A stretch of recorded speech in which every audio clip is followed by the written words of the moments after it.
समजा अ, एखाद्या माणसाने स्वतःचे करोडो रुपये पणाला लावून एक बुडणारी, तोट्यात चाललेली कंपनी विकत घेतली. हं. तर मानवी स्वभावानुसार तो सर्वात आधी काय करेल? साहजिकच तो स्वतः जाऊन सीईओच्या खुर्चीत बसेल. हो ना. तो प्रत्येक बिलावर स्वतः लक्ष ठेवेल आणि कंपनीच्या रोजच्या कारभारात पूर्णपणे डोळे गाडून बसेल. भारतीय व्यावसायिक मानसिकतेत तर हेच अपेक्षित आहे. मालक म्हणजे सर्व काही. अगदी बरोबर. पण जर मी असं म्हटलं की भारतातील 2 नंबरची सर्वात मोठी पेंट कंपनी बनण्यामागचं खरं रहस्य हे मालकाने स्वतःला रोजच्या कामातून पूर्णपणे बाजूला ठेवणं यात दडलेलं आहे, तर कुणाचा विश्वास बसणार नाही. नक्कीच नाही बसणार. हे खूपच वेगळं आहे. हो, तर आज आपण द अनयुज्युअल बिलियनेअर्स या पुस्तकातील माहितीवर आधारित अशाच एका असामान्य प्रवासाची सखोल चर्चा करणार आहोत. युरोपमध्ये 1760 साली सुरू झालेली एक छोटी कंपनी भारतात येते आणि इथलं बाजार काबीज करते, याची ही गोष्ट आहे. आणि मुख्य म्हणजे यात आपण हे समजून घेऊया की कमी गोष्टींवर लक्ष केंद्रित केल्याने जास्त यश कसं मिळतं. ठीक आहे. तर आपण हे सविस्तर समजून घेऊया. या प्रवासाची सर्वात रंजक बाजू ही आहे की हा प्रवास फक्त रंगांचा किंवा पेंटचा नाहीये. हा प्रवास आहे कॅपिटल अलोकेशनचा. म्हणजे बघा, भांडवलाचा योग्य वापर कसा करावा आणि योग्य वेळी योग्य लोकांना निर्णय घेण्याचं स्वातंत्र्य कसं द्यावं. बरोबर. कोणत्याही व्यवसायात एक सामान्य कंपनी जेव्हा असामान्य बनते तेव्हा त्यामागे केवळ एक चांगला प्रॉडक्ट नसतो, तर पिढ्यानपुढ्या टिकून राहणारी एक भक्कम व्यवस्था असते. बर्जर पेंट्सची ही कथा व्यवस्थापनाचे अनेक जुने समज मोडून काढते. सुरुवात करूया अगदी मुळापासून. 1760 मध्ये लुईस बर्जर यांनी युरोपमध्ये या कंपनीची स्थापना केली. विचार करा, 250 वर्षांहून अधिक काळ लोटलाय. बापरे, खूपच मोठा काळ आहे हा. हो ना. या काळात जगात औद्योगिक क्रांती झाली, 2 महायुद्ध झाली, तंत्रज्ञान पूर्णपणे बदललं. या प्रदीर्घ प्रवासात कंपनीचे अनेक मालक बदलले. ती वेगवेगळ्या देशांत फिरली आणि शेवटी भारतात येऊन तिने मूळ धरलं. पण या सर्व स्थित्यंतरांमध्ये पुस्तकात ज्या पहिल्या मोठ्या टर्निंग पॉइंटचा उल्लेख आहे तो काळ आहे 1972 ते 1991चा. हा तो टप्पा होता जेव्हा कंपनीचा खरा पाया रचला गेला. 22 वर्षांचा काळ बर्जर पेंट्सच्या इतिहासात अत्यंत कळीचा मानला जातो. आणि या संपूर्ण बदलाच्या केंद्रस्थानी एकच व्यक्ती होती. बीजी कुरियन. अगदी बरोबर, बीजी कुरियन. ते मुळात एशियन पेंट्समधून आलेले होते. त्यांना पेंट इंडस्ट्रीची आणि विशेषतः भारतीय बाजारपेठेची नस अचूक सापडली होती. त्यांचा अनुभव दांडगा होता. हो. जेव्हा ते बर्जरमध्ये आले तेव्हा कंपनीची स्थिती अशी होती की त्यांचे मुख्य लक्ष हे इंडस्ट्रीयल पेंट्सवर होतं. म्हणजे कारखाने, यंत्रसामग्री, जहाजं या मोठ्या उद्योगांमध्ये वापरले जाणारे रंग. ओके. पर पुणियन यांनी एक अत्यंत धाडसी निर्णय घेतला.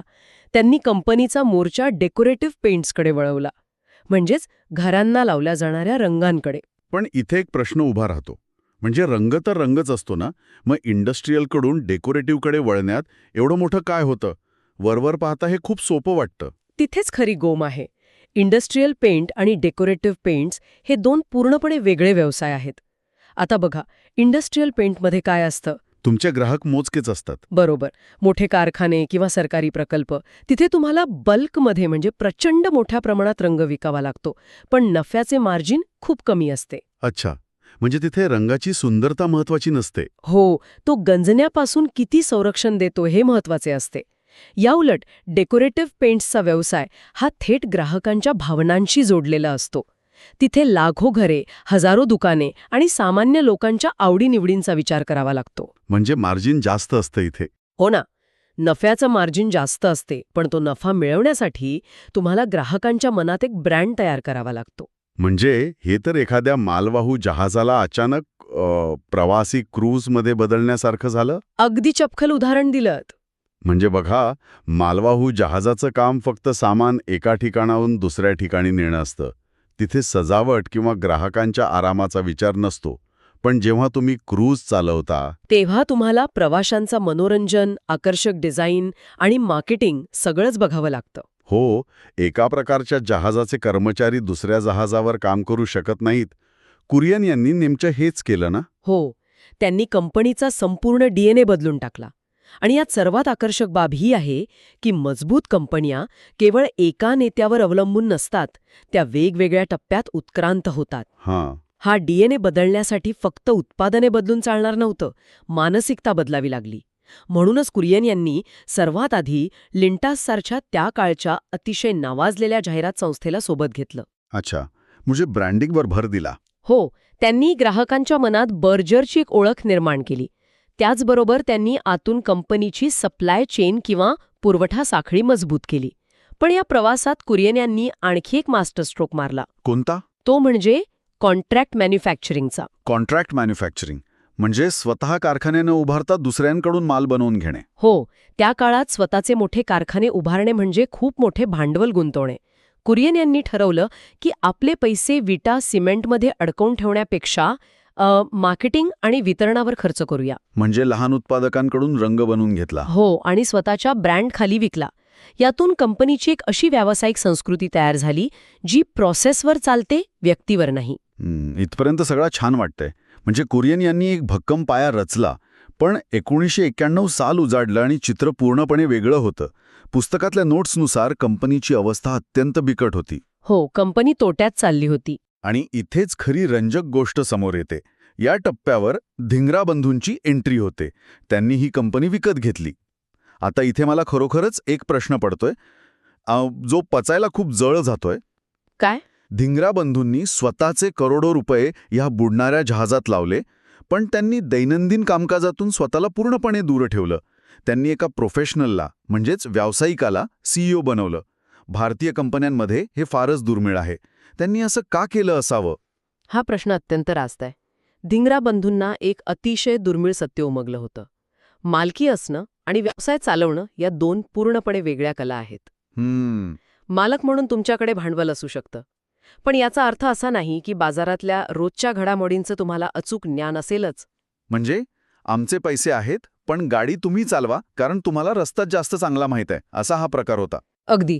धिंगरा बंधूंनी स्वतःला फक्त कॅपिटल अलोकेटरच्या भूमिकेत ठेवलं.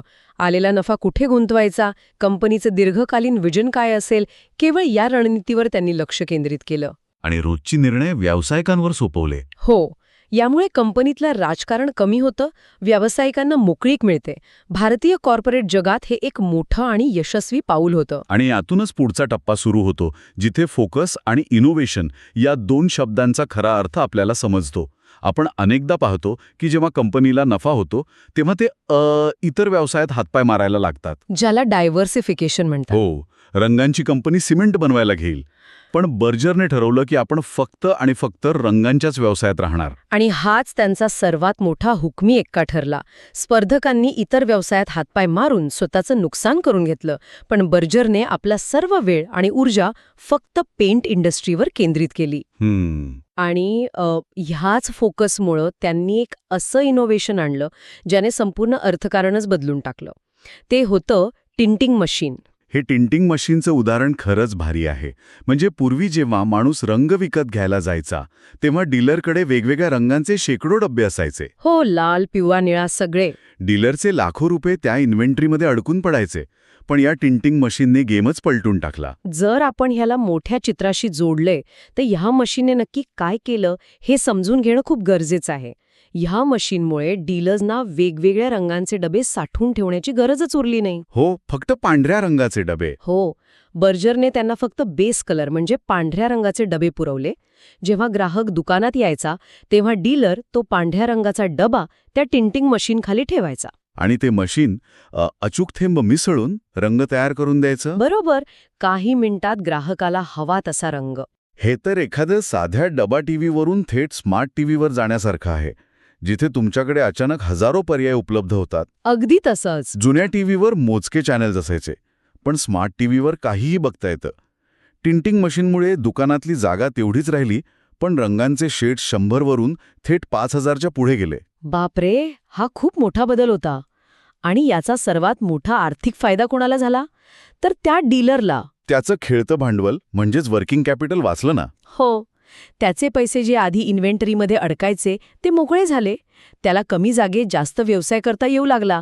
आणि जेव्हा कंपनी डीलरचा इतका फायदा करून देते तेव्हा तो डीलर कोणाशी एकनिष्ठ राहील? स्वाभाविकच बर्जरशी. हो, यामुळे बर्जरने डीलर्ससोबतचे संबंध मजबूत केले आणि एक अभेद्य वितरण साखळी निर्माण केली ज्याला हरवणं स्पर्धकांना कठीण गेलं. आणि 2010 नंतरच्या टप्प्यात कंपनीने जाहिरातींवर मोठा खर्च करून ब्रँड व्हॅल्यू प्रचंड वाढवली. पण या सगळ्यात नोट्समधला एक आकडा खूप लक्ष वेधून घेतो, तो म्हणजे ROCE. Return on capital employed. हो, बर्जरने हा दर 16 ते 28% दरम्यान राखला. आता ज्यांना फायनान्स जास्त समजत नाही त्यांच्यासाठी हा आकडा इतका महत्त्वाचा का आहे? मी सोप्या भाषेत सांगेन. ROCE म्हणजे तुम्ही व्यवसायात जेवढे पैसे गुंतवता त्यावर तुम्हाला किती परतावा मिळतो. समजा जर बर्जरने त्यांच्या व्यवसायात 100 रुपये लावले तर त्यावर ते सातत्याने 16 ते 28 रुपये निव्वळ नफा कमवत होते. आणि पेंटसारख्या कॅपिटल इंटेन्सिव्ह व्यवसायात इतका मोठा परतावा मिळवणं हे त्यांच्या जबरदस्त भांडवली शिस्तीचं लक्षण आहे. आणि त्यांनी नियमित लाभांश म्हणजेच डिव्हिडंड्स पण दिले. हो. तर या सगळ्याचा अर्थ काय होतो? आजच्या घडीला या कंपनीचं महत्त्व काय आहे? आज बर्जर भारतात नंबर 2 वर आहे. त्यांचे 25,000 पेक्षा जास्त डीलर्स आहेत. गृहनिर्माण आणि शहरीकरणामुळे उद्योगाची वाढ होत आहे. पण सध्याची आव्हानंही आहेत. एशियन पेंट्स तर आहेच, पण अलीकडेच आलेले बिर्ला ओपस यांसारखे नवीन स्पर्धक आहेत. कच्च्या मालाच्या किमतींमधली अस्थिरता आहे. बरोबर आहे. तरीही सौरभ मुखर्जी यांच्यासारख्या तज्ज्ञांनी याला क्वालिटी कंपनी म्हणून पोर्टफोलिओमध्ये का ठेवले आहे? याचं मुख्य कारण म्हणजे त्यांची भांडवली शिस्त. नवीन स्पर्धक येत असले तरी बर्जरची शिस्त आणि नाविन्यपूर्ण सेवा त्यांना बाजारात टिकवून ठेवतात. अच्छा. त्यांनी आता पेंटिंग सोल्युशनसारख्या सेवा सुरू केल्या आहेत. ग्राहकाला फक्त रंग न देता संपूर्ण घर रंगवून देण्याची हमी ते देतात. थोडक्यात सांगायचं तर या सखोल चर्चेतून आपण काय शिकलो? एकाच व्यवसायावर लक्ष केंद्रित करणे, व्यावसायिक व्यवस्थापन, मजबूत वितरण साखळी आणि भांडवली शिस्त हे दीर्घकालीन यशाचे रहस्य आहे. अगदी बरोबर. नुसतं विस्तार करण्यापेक्षा सातत्य कसं महत्वाचं ठरतं हे यातून शिकायला मिळतं. पण या चर्चेच्या शेवटी माझ्या मनात एक विचार येतोय, जो आपल्या श्रोत्यांनाही विचार करायला लावेल. कोणता विचार? आज आपण पाहिलं की फोकस हे बर्जरच्या यशाचे मुख्य गमक आहे. पण आजच्या युगात जिथे बिर्ला ओपससारखे महाकाय व्यावसायिक समूह अमर्याद भांडवलासह या क्षेत्रात उतरत आहेत, खूपच कठीण स्पर्धा आहे. हो ना, तिथे भविष्यात केवळ एकाच व्यवसायावर लक्ष केंद्रित करण्याचा हा पारंपरिक बर्जर फॉर्म्युला त्यांच्या स्वतःच्या 250 वर्षांच्या परंपरेला जिवंत ठेवण्यासाठी पुरेसा ठरेल का? हा विचार करण्यासारखा प्रश्न आहे. व्हिडिओ आवडला असेल तर लाईक करा आणि अशाच युजफुल व्हिडिओसाठी चॅनलला सबस्क्राईब करायला विसरू नका.